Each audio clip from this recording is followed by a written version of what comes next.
WesWes, y'all.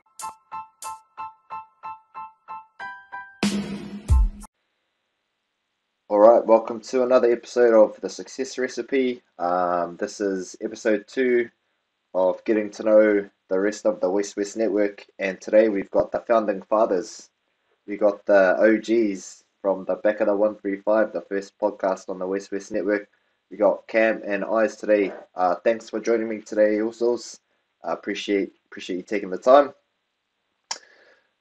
So just gonna get straight into it. Feel free, whoever can start if you want to start. But what made you guys want to first start with just creating the back of the 135 podcast? Hey, thanks Adam for allowing me and Eyes to come on your show. But yeah, man, it all started from, I think, from the love of listening to a podcast. I mean, I know Isaiah over here has been listening to podcasts for a long time, probably close to 10 years now, eh, man? And he's the one that actually introduced me to a podcast, and I think that first one was Joe Rogan, and ever since then I was just hooked. Yeah, and then so like a couple of years later, I was so hooked and so into it that I just decided to make my own podcast. So, long story short, the Back of the 135 was born. Yeah. Yeah, no, I was the same as well, Adam. I got introduced to podcasts from my older brother. He was visiting from Melbourne, and he had the new iPhone, might have been iPhone 2 or 3, and it had a little podcast app. I didn't know what that was, and he told me to listen to, I think one of the first ones would have been Joe Rogan and the Jalen and Jacoby. That was when they were kind of like before ESPN picked them up. And then from there, I knew I had to, I knew like-minded people like me would really appreciate it, so I made sure I introduced it to Cam's there, and you know, Stacey as well. You know, those were my boys, and I thought, man, these guys, this is something that they would enjoy. So from then on, this guy, he took it from there, and I've just been along for the ride ever since he started that Back of the 135. But just to pay homage to the guys that were with him right at the beginning, to Ours and Eric. They were the first guys to be on the first couple of episodes, and yeah, so they were the first. If anyone's hard out enough to go and listen to our first couple of ones, they'll probably hear the first couple of guys and wonder where they are. But those two were the OG starters just before I before I walked to the back of the bus. Nice. And did you kind of know from the outset, like once you'd been listening and stuff, like did you kind of know what the idea or the content would be for Back of the 135, or was that kind of a process that you kind of worked on as you released episodes? I think for me, the reason why I started the podcast was, you know, I thought it was good to get myself and some friends on and just talk about anything and everything in a way where, you know, you could say whatever you want. I think that's what appealed to me the most when I first got into listening to podcasts, because, you know, it's not anything you hear on mainstream, on radio and TV. You know, it's just opinion based, and pretty much you can make it however you want to make it. So yeah, I just thought it'd be cool to just get me and my friends around and just talk about stuff we usually talk about when we have a few beers, a few drinks in the garage and stuff like that. You know, just have a few yarns and see what comes out of it. So it wasn't really sort of like planned content. It was just get in front of a mic and just talk about what went on in the weekend with sports, or what went on in the news, and just sort of freestyle. So that part of it really appealed to me, and so that was my initial approach to what the podcast would be. Yeah. Is that the same for you, Eyes? Like, kind of, you were just wanting to use it as a platform similar to Cam's, or did you have like different ideas in mind of what you thought it could potentially be? Yeah, when we first came on, because we're just just sitting around and talking, just daily life stuff. Like I always knew it was going to evolve, but it was just where it was going to evolve, what it was going to evolve to. So if you listen to the first couple, man, we're always on the chirps, you know. So it starts off pretty strong, and then to the after the first hour, there's a lot of slurring and a lot of too much laughing, and so I knew it wasn't always going to stay like that. But I think the turning point for me, when I knew, and I remember I was saying it to Cameron after, or me and Cameron were messaging after, when we had Nixon come on, and when we just to have his feedback and to we knew after that is that's what we wanted to do. Is because what I love about the platform that we have is that when we have guests on, and I always say it afterwards, and I know you would probably feel likewise, is that once you've had a guest, straight after you always go, man, there's so much I've learned from that guy, or I can take so many really valid points or strong stuff that I can apply to my life, or the listeners or whoever's listening to the podcast. Hopefully they got just as much as we did. So I think after the Nixon one, after that, I remember we sat around and thought, nah, this is what Back at the 135 is. It's about getting people like us, Pacifica people, or people that we're interested in, as far as maybe the music industry or entertainment industry or sports people, and that's always been, from that time going on. I've always felt like we've been evolving, and I've really been enjoying the journey with Cam. So yeah. Yeah, that Nixon episode, that was pretty much a turning point, huh? For us in terms of the direction the podcast was going. I mean, we had already done 19 episodes before that, so we tried a lot of things during those first 19 episodes. Like we even had a couple of segments here and there. We had few book of the week and stuff like that. So sort of not really coming to an end of that sort of content, but I think we're still looking to find ourselves. But by then, after that next episode, that's when it truly hit us where we should be going. And it always comes back for me. It always comes back to Joe Rogan, because he has his guests, and he has a platform where he has his guests talk about their careers and all that. So I thought that as a Polynesian, as Pacific Islanders, we could be that sort of platform for our own people as well, to get them on and talk about their journeys and stuff like that. So I think with the Nixon one, we really learned a lot from his interview or his conversation we had with him, and we just wanted to have more of that. So yeah.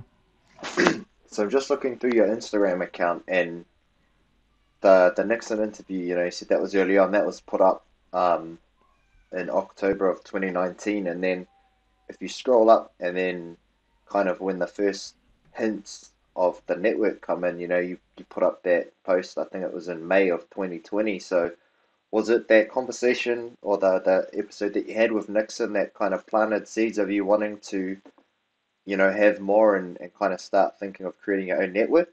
Or was it something else that triggered that the want to create the WesWes Network?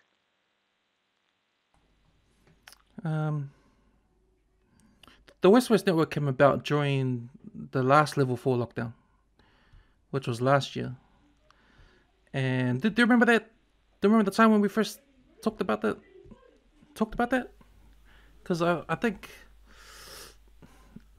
we had you know what? To be honest, I forgot the moment where we had that idea. Yeah. Yeah, I think it was because we were starting to we'd had the League One, just trying to get the League One started, and then the Counteract started. And then once Cynthia and Maria and Tony said they wanted to do a podcast as well, that's when Yeah, that's right. we thought, you know what, this might be a platform, because we were always talking about how Bill Simmons does it on the Ringer. He has the Ringer network, and how he has all of those other ones. And then as soon as level 4 lockdown started, Camps was like, you know what, this is my chance, because I'm gonna have a bit of time on my hands. He's the one who drew up the plans, or started doing his mind started clicking over, and thought, this is what I'm gonna do. And then that's how, we thought about all the guys that we could bring into the fold, and then obviously started thinking about, eventually, I think one of our first ones that Cams might have thought about bringing in was maybe Yash, but Cams would have to comment on that one. Yeah, it was. Yeah, I think we got in Yash after he started his own one, because we sort of helped him get started again with his podcast at the very beginning. But I remember when we had episodes on Back of 105 about the fantasy rugby. Remember? Because we started doing fantasy Super Rugby, and we thought it would be fun to get the guys on who are in our league to talk about the week's games, and we got a lot of fun banter on that one. But I think that led into the making of the counter rock. Oh. So that was leading up to the first level 4 lockdown, and I think what level 4 did was actually give us more time to think about what we're going to do and plan it out. So like as I said, we had the girls on board to start their music one and Afghasi Scoop, and then we sort of got Stace. We got Stace to be into the rugby podcast, the Counter Rock. So everything just came together in the end, and yeah. So it was good, because I remember that because we had already had episodes on Backlog 135, it was good to introduce each podcast on the Backlog 135. So I think leading up to the start of the WesWes Network, we actually had everybody jump on the Backlog 135 and host their own shows. And so that was just like a way to get people to be introduced into the different segments or different podcasts that we were going to branch out of that. And yeah, so level 4 happened. We went to work on the website. We got that up and running. We had the idea of writing articles to back up the podcast episodes, and just a website that people can come and have a look and see what we're all about. Yeah, and then it just took off from there. I think we got you, Adam, a couple of months later. So it's been all good. Yeah, because I was just looking back. Like, I think I did my first episode. I think I did my first one in like June or July of 2019, and I think that's when you guys did yours too. So it's like it's crazy that like we both kind of started at the same time, but like didn't really kind of like link up until like probably like what you said, that level 4 lockdown, because we all had a shitload of time on our hands to just do podcasting. And yeah, it's a completely different vibe too. Like we were talking about this just before we started recording. Like you're used to mostly doing your interviews in person, and it kind of like it's a normal conversation. And for me, I did most of mine during that level 4 lockdown with like people overseas. So like I was only used to doing it online, and it's a little bit harder with timing and stuff. But obviously now we're in another lockdown, so we're all trying to do that online buzz. But when you asked me to join the network, I thought it was like obviously a pretty cool thing, and thinking, even now, still 2 years later, there isn't anything else really kind of like this in New Zealand, is there? Like we're kind of like the pioneers in terms of creating a network and of like-minded podcasts, and kind of having that perspective as well. So what sort of influence do you hope the network can have kind of moving forward, and what do you want to see for the future vision for the network? Um, Yeah, I think there's a lot. I think it's also evolved over the years as well, over the 2 years as well. Like see, like as I said before, it was like the first part was just to try get um our voices out there, our opinions out there. Then evolved to getting guests on and learning from our guests, and then so I'm talking about back 135. But then because of our other interests, our interest in sports, movies, and music, we sort of branched out to create the WesWes Network. And I think because of that, to get those kind of voices in as well, to like if you're into sport, if you're into music, if you're into film, it's a place where you can talk about that, that those kind of things as well. As far as the background 135, I think for me, I've sort of thought about this more recently, but with with Joe Rogan, I love how you can go on a Joe Rogan podcast and you can tell your story, and then you can walk away with sort of 100,000 followers straight away.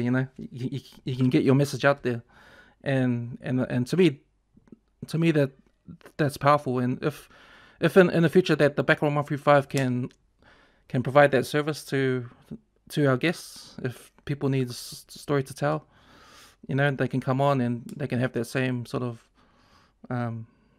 following or advertising. But yeah. What about you, Oz? Is there anything that you hope to achieve by being a part of the network and helping support Cam along the way, kind of like driving it forward? Yeah, I think Cam's probably covered most of how I feel about it. But the other thing is that I hope more people listen to podcasts. I know if you listen to Back of the 135, if you listen to some of the episodes, you'll listen that a lot of the mainstream media is Palangi focused, you know, and I think what we offer is just from our we've already said it. It's from our perspective, but it really is because if we get other people on and we ask the same cookie cutter questions, like when we could be just like any other show that's on TV, and ask the generic ones, but like you said, it's not an interview; it's a conversation, and that's what we always try and focus on. Is that like we want our guests to come in, and what the biggest compliment that we always get, or that I feel always like lifts me up, is that when they come in and then afterwards they go, man, I didn't know that was 2.5 hours, or man, I just felt like we've known each other for ages, and that's the kind of that's what's uplifting for me, is that we can get people in and then we can get people to drop their guard and just tell their stories. And I hope that that's when the people listen to the podcasts, that or the episodes, that they feel like they're in the room with us as well. And that's what I feel like with all the thing about our network, is that we're covering all the things that we love as Polynesian people. We love music. We love pop culture. You've carried that with the basketball, the wrestling. In the future, and then the girls have got the 135 playlist, and then we've got Counter-Ruck. Obviously as Kiwis, we're we love our rugby. I love the All Blacks. Cameron doesn't love them as much as I do, but and then we've got Yash as well. That's and that's another thing that our people are starting to embrace, is there's fitness in that, and that kind of lifestyle. Even though you couldn't tell by looking at me, I do listen, and one day I'm going to try and take on Yash's advice and the stuff and the content that he puts out, because he's probably talks to people that we wouldn't be able to, we wouldn't relate to, as in fitness wise, because he knows that's his forte, just like you, that's your forte as well. So, you know if we were talking to someone that was in that industry, I wouldn't, I'd probably be more inclined to talk about their personal life. But having guys like you and Yash knowing the technical aspects as well, that's what I want our listeners or the people or supporters of 135 to get out of it. That I hope, it's all about the one thing I love about podcasts is that if you put in an episode, you're taking time out of your life to learn. Because that's all I always do when I turn on a podcast. I just want to learn. I just want to get the wheels in the head, working. So I hopefully when people come on and they turn on any podcast or of one of the networks, that they're going to either be going away learning something, or smiling and laughing, or So hopefully that's the legacy that we can, that we can reach, or that people can take away from the WesWes Network. Yeah, I really like the learning part of it, and also with the learning part of it, it's with what I said about where I would like the back 135 to go in the future, like to get people in to tell the stories, is that that part will come organically, because me and Isaiah, we love to learn from people, and every guest we've had on, we actually really want them to come in and talk to us about their journeys. I mean, it's just something that we've grown to love, like having that podcast and the people on.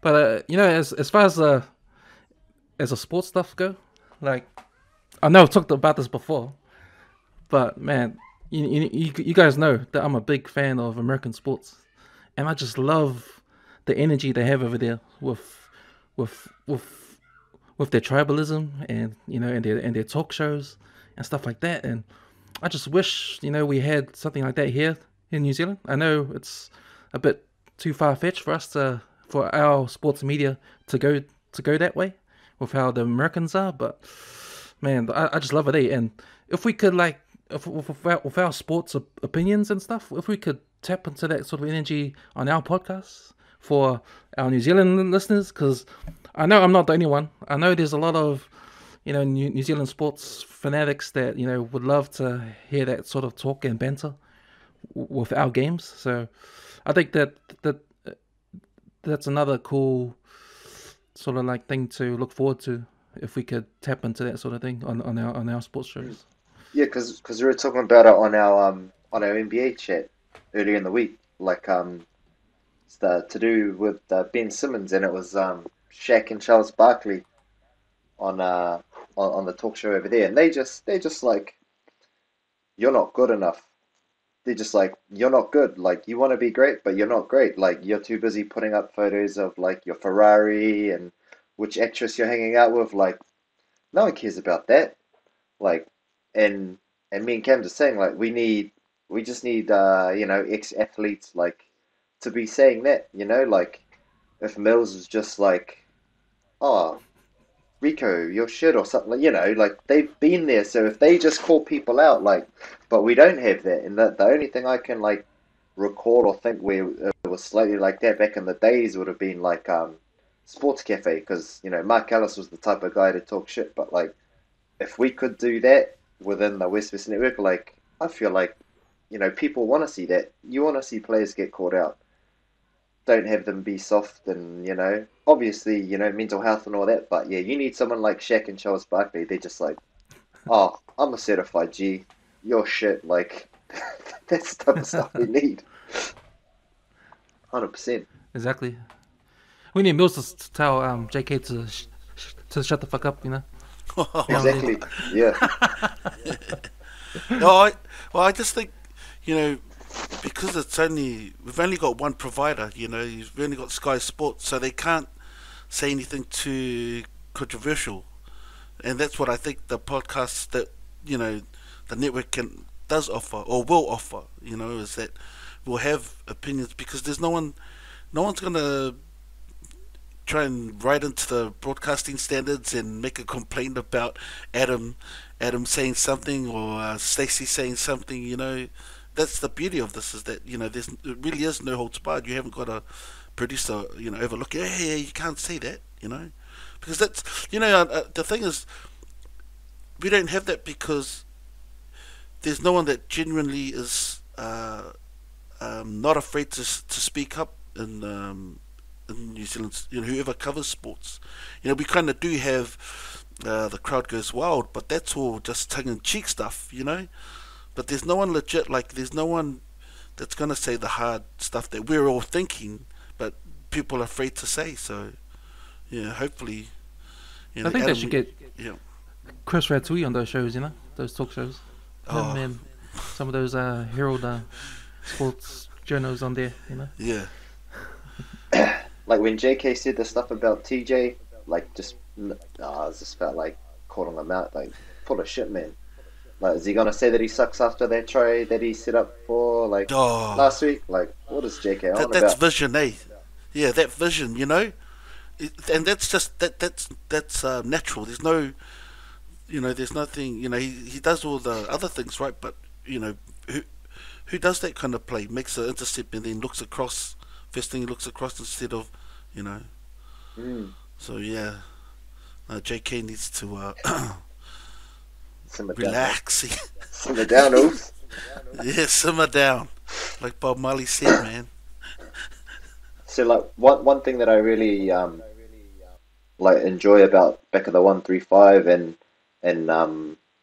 it's something that I try to do as well with the success recipe is like as you said, it's just like a conversation, but then also you can go back and listen to episodes from months ago, and like it's timeless content, which is good, like because that's the type of stuff that people can relate to. Like it's a subject or a topic, but like it's also the guest stories as well. It's just like you can listen to that whenever.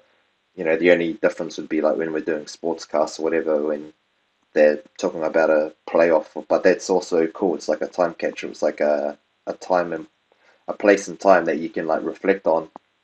But when you're looking for your guests with Back of the 135, is there a certain criteria that you're looking for in your guest, or do you just kind of put your feelers out and just message anyone? I think our track record with guests so far is pretty good, Ice? I mean, there hasn't been anyone that we haven't sort of said, oh, that was a bad guest, or, that was a mistake, or something like that. There've been no... But it's funny because I think me and Isaiah have the same sort of tastes in who we want to learn from. I think a lot of our guests have got to do with music, film, TV, and sports, even academics. Especially on the topic of Pacifica. So, it's been okay. Like whoever we get in, yeah, just like you said, just put the feelers out. We don't really have a plan of who to get. It just like comes week by week. I think if we see something happen on social media, if we hear a story on the news, or even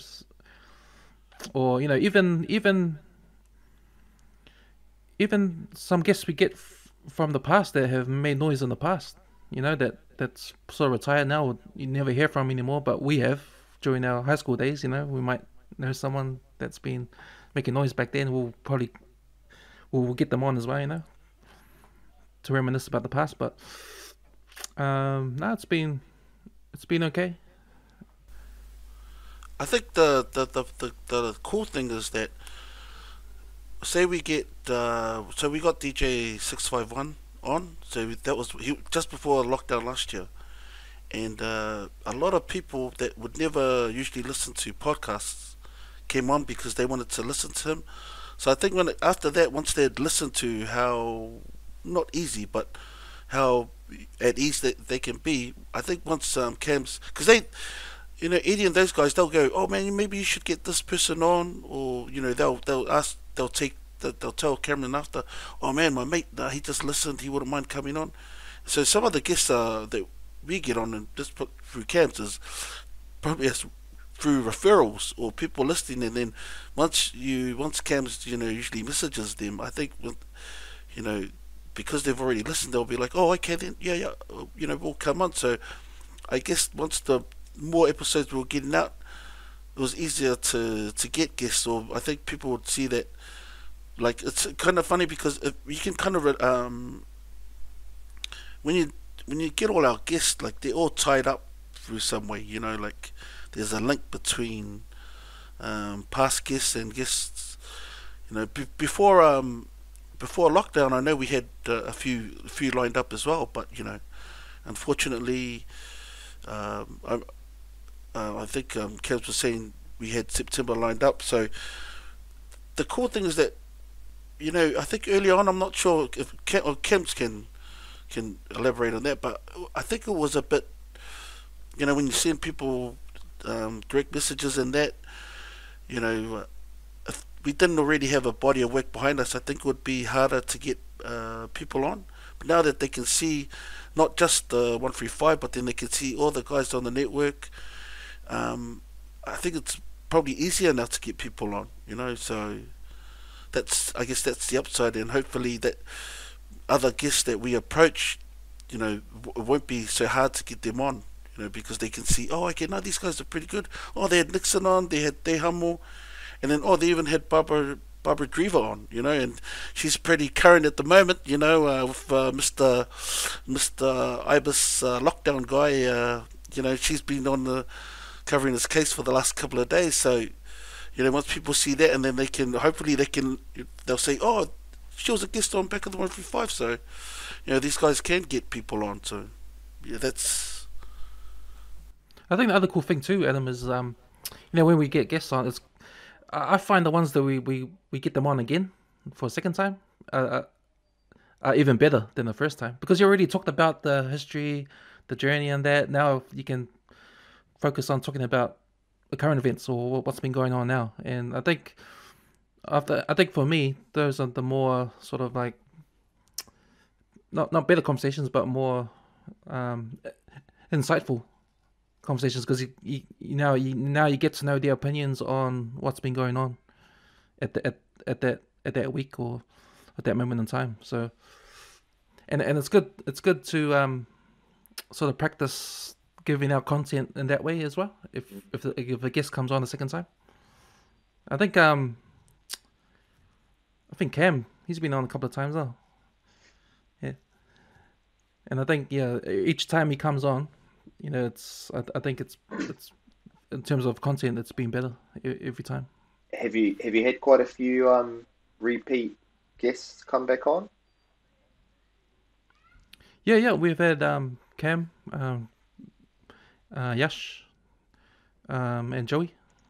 And we were going to get some more coming back on this month once for lockdown. So yeah.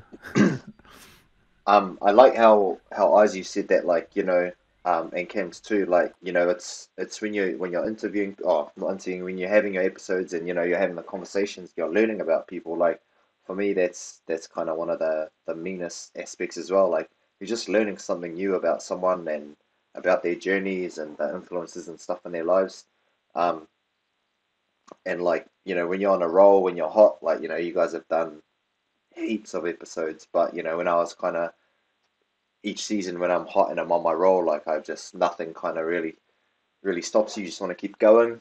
But different things can also, like, be barriers, whether it's daily life or your normal job and stuff, because some people might think just creating a podcast is, oh yeah, just record, you're done, it's easy, but it's actually quite a lot of work that goes into it. So what are some of the things that kind of are barriers to you, or get in the way, or make it hard for you to kind of be more consistent that you might want to be? My full-time job. That's the main one.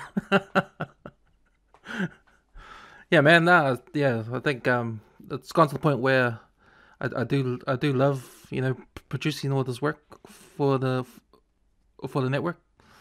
and it takes a bit of time. It takes a bit of time. I try to manage my spare time during the week and in the weekends. Around um, producing episodes and content for social media and stuff like that. So yeah, it's a bit challenging. A few late nights here and there, but no. But I think if I enjoy it that much, and it's not like work anyway. It's just yeah, it's just cool.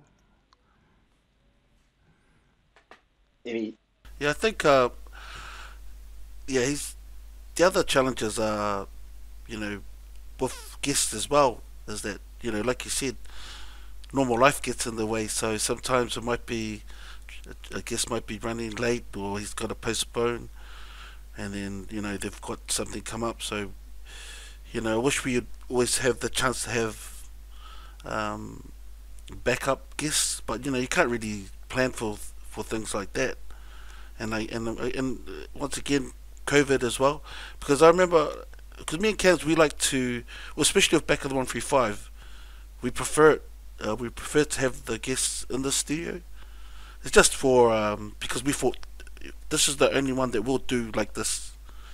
Everything else, whether it's empty out the clip or the sportscast, that stuff, we can because our guests are going to be far and wide. We can do that kind of the Zoom or the video calls for those episodes. So I guess that's the only downside with the back of the 135 is that we've always preferred to have our guests in studio.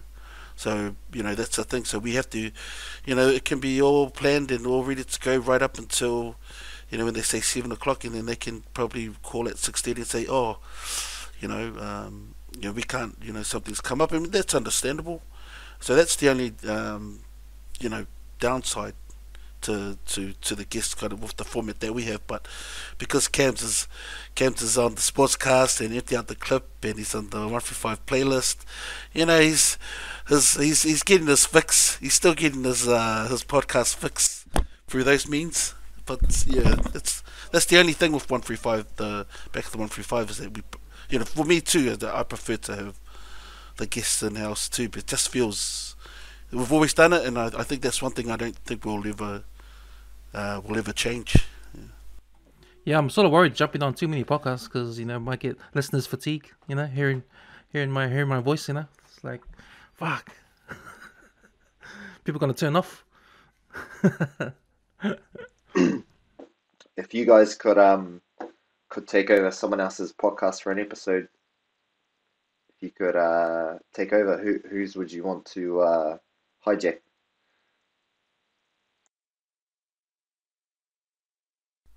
On the network, on our network, Yeah, on our network, and then like any other one. I'd like to hijack the 135 playlist one. But that's just because of my music, like I just want to do it out of it one, like a best heavy metal song or something that just goes all against the 90s and the kind of music, or some crazy one like that, or best WWF entrance song, Gotta do that. because I know those girls they'll be cringing like, look, what are they doing to our podcast? They're bringing wrestling, they're bringing HBK's That's a good one. entrance song, Just entrance So music. that's probably yeah, bro. So that'd probably be one thing that's probably one episode or one podcast I'd hijack. For me, it's a big ask, but if I was to take over Stacey's podcast, The Counter Rock, I'd have to go back to school and learn some maths. Get into statistics and read every article in the Herald. So it'll be a tough ask, but I probably need to do that. I probably need to be an Alan Wynne Jones fan as well. So those are things I might have to do to take over the Counter Rock. What about any podcast worldwide now? If there was any podcast worldwide, and the person was like, "It's this, you do an episode." Is there anyone that you'd want to take over?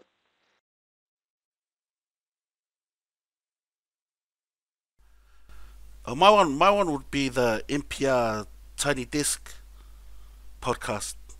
You know, I'd like to be sitting there. I'd like introduce them, but I'd like to be just in there with, you know, what I love about that is that it's just live music, and I really love live music. So it would probably be less talking, but it would just be the music there, and it would just be awesome to watch maybe Kanye West or someone like that in that kind of format. That would be something, yeah. But I love listening to the NPR Tiny Desk concerts, those kind of podcasts. But if it was for one that would require us to be doing some talking, and that would probably be probably the rewatchables. That's one on the ringer where they talk about movies that we've enjoyed. We've got something similar, but we've been on a bit of a hiatus. So, so that hopefully that's one we're going to get past the five episode mark on the late returns. But the rewatchables is something I really enjoy listening to. Like you said, like it's timeless because it's just a specific movie, so it's not based on any current events. So we're not trying to talk about something that happened for the week. We're talking about everything, all the feelings and the memories that that movie conjures, or like movies that we all love, you know, because pop culture, all those old school movies are part of it. As far as talk about Predator or Back to the Future, or Rocky Four, movies like that. So those are the kind of that would be something I'd love to do, and the movie I'd like to do it with would be Utu. If people go back and watch that, that's some prime New Zealand filmmaking there. So yeah, that would be the one movie, because I know because of the format, millions of people listen to it, download it, and then they'll get a taste of New Zealand cinema. When you think of New Zealand cinema, you think of Once We're Warriors and The Pianist and all that, but they don't know how brutal and how ruthless that movie Utu was. So that would be the one episode I'd hijack. So yeah. For me, probably, man, I would love to be on the production team of those documentary podcasts in the States, like Reply All, or This American Life, or Radio Lab. Like that whole art form of audio going into like a documentary, telling a story in a multi-narrative way that really appeals to me, and I enjoy listening to those podcasts. Those are my favorite sort of podcasts to listen to, and you learn a lot from them too. So yeah, I'll be keen to get behind the audio engineering side of things on that, on those kind of stuff. But or editing, yeah, I think that'll be one. Mean. That'll be one for me to do. Yeah. Mm. Speaking of like old school movies, I just started rewatching the Matrix movies last night because the new, I know you posted it up, Cam, the Matrix 4 teaser trailer. What do you think of that? Oh, I was reluctant to be impressed there. It felt like it was. I was telling Zaya the other day. I felt like they were sort of reaching to try to get a Matrix 4 out there, just for the sake of getting the Matrix 4 out there, not worrying. And I think the story will suffer because of that. That's what it felt like to me. And that tweet that you mentioned, it reminded me of when they brought out Beverly Hills Cop 4, or Beverly Hills Cop 3, I mean. And that was, man, that was a good example of showing Eddie Murphy the money to be forced to making the third movie, and they even got a random director like John Landis to direct that movie, and it was just out the gates, and it was like off, it was it didn't match the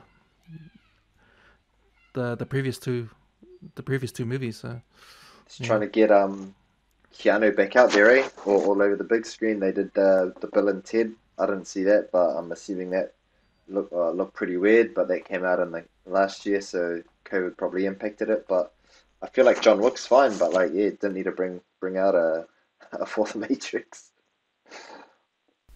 Well, it looks like John Wick just dodging bullets and stopping bullets instead of taking bullets, you know.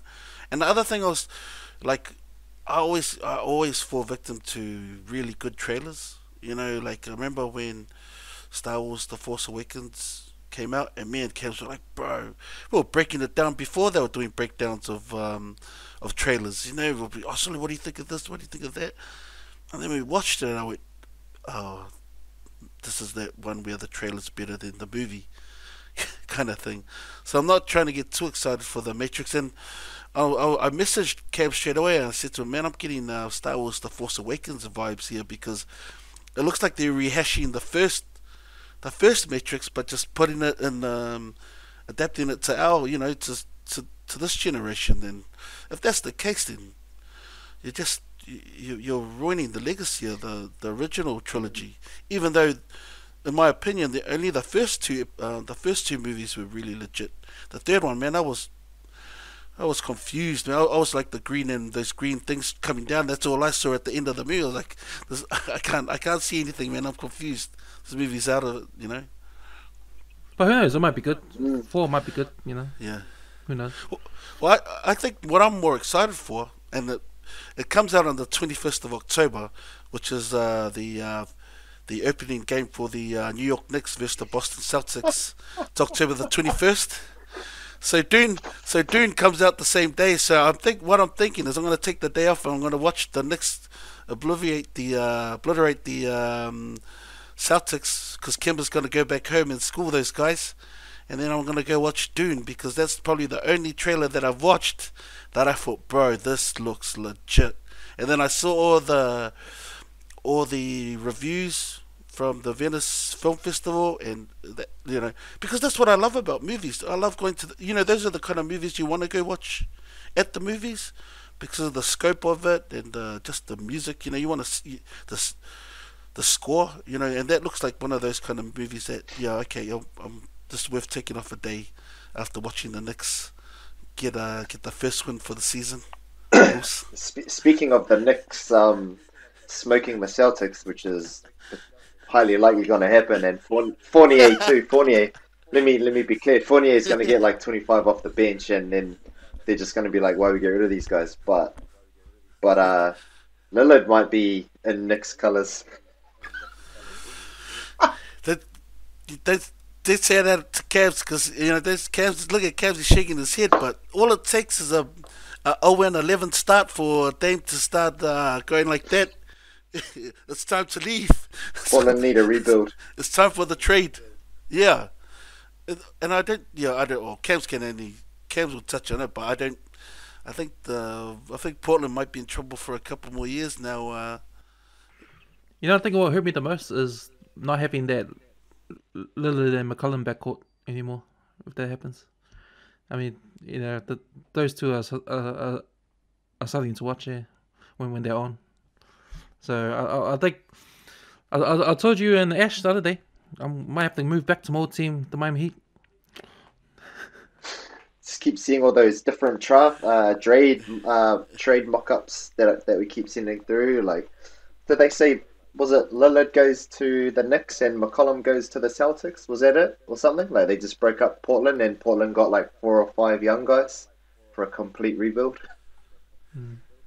Yeah. Well, I was telling my mate, like, we're talking about the Lakers and how they've got Jordan, DeAndre Jordan.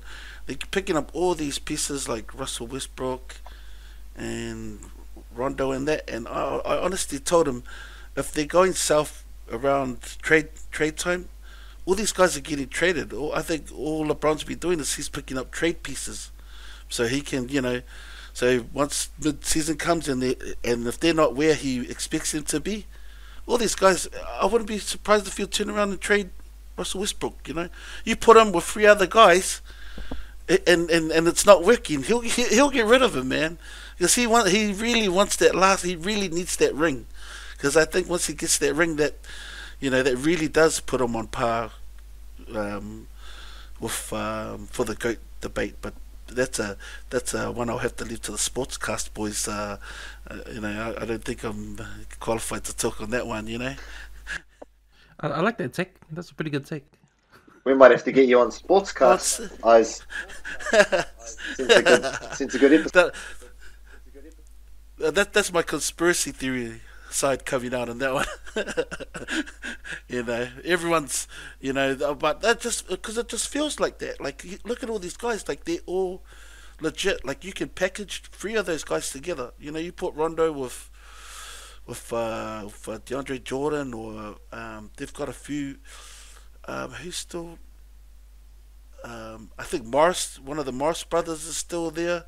Those guys are all that put three of them together. They're worth one. They're worth one elite player, or and a couple of draft picks with them. And LeBron's, he'll have the right. LeBron, he's always thinking, man. And everyone can say that they have a GM, but he's the real GM, bro, at the Lakers, bro. He's the one who does the recruiting and the hiring and the firing for that team, man.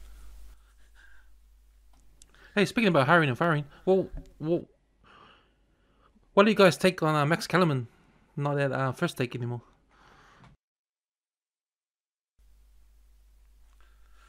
Oh, if it's true that that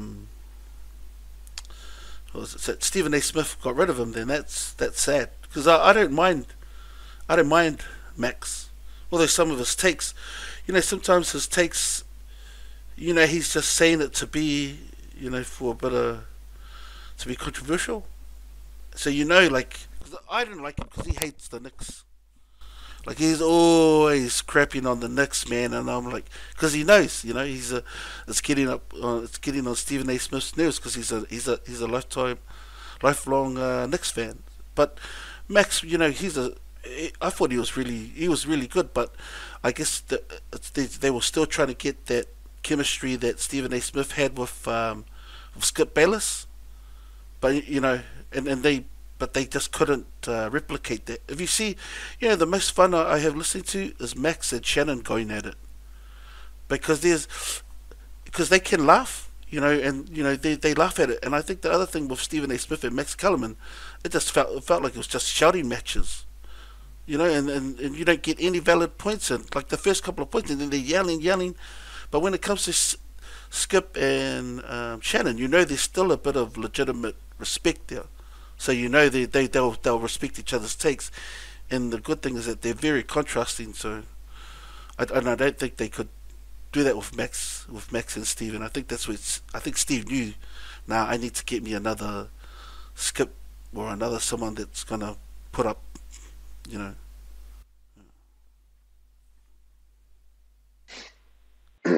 Yeah. Um, yeah, it was always a weird chemistry between them. Like they're always trying to just kind of like it's almost there, but it wasn't. But like I like Max, um, and I like to hate Stephen A. Like he's just so annoying and so loud. Like, but that's everyone, right? Like he knows his role, and I think everyone knows that you like to hate him. Just like, oh, shut up, Stephen A. Like, but yeah, Shannon Sharp, he's a goat. I respect his. It's the same as Shaq and Chuck. Like, they're legends talking about what they did, right? So like that's where I feel like they've got the qualification to do it.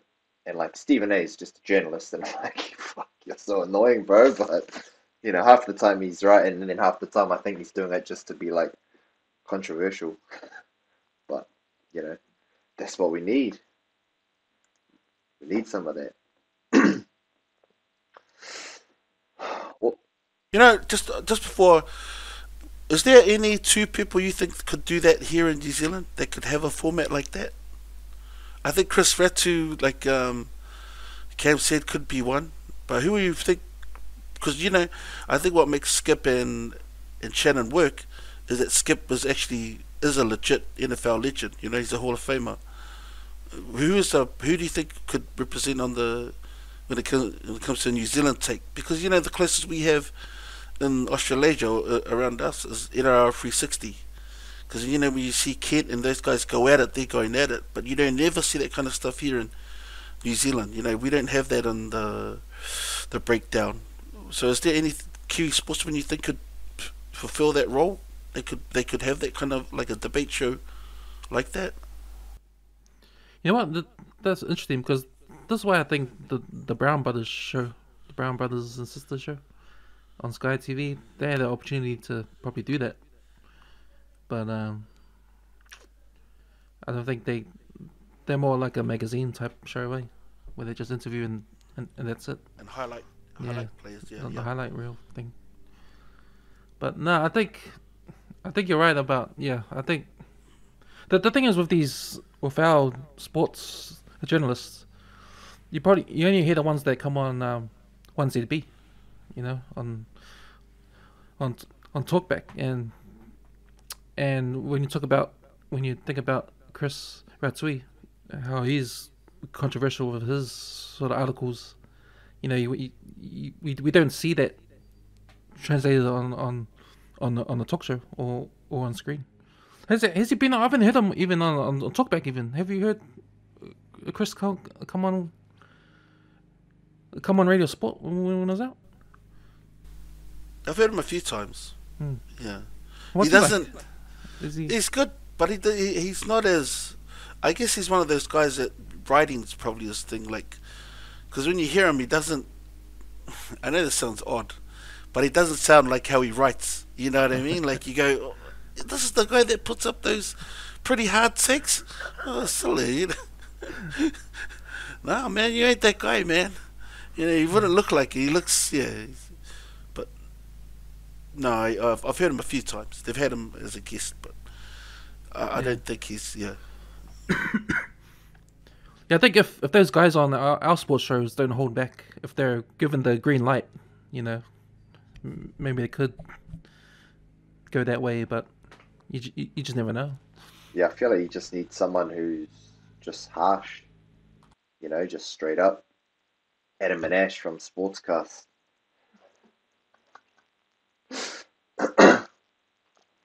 Oh yeah, well, it's been awesome having you guys on, learning about, where the 135s come from, back of the 135, and the formation of the WesWes Network too.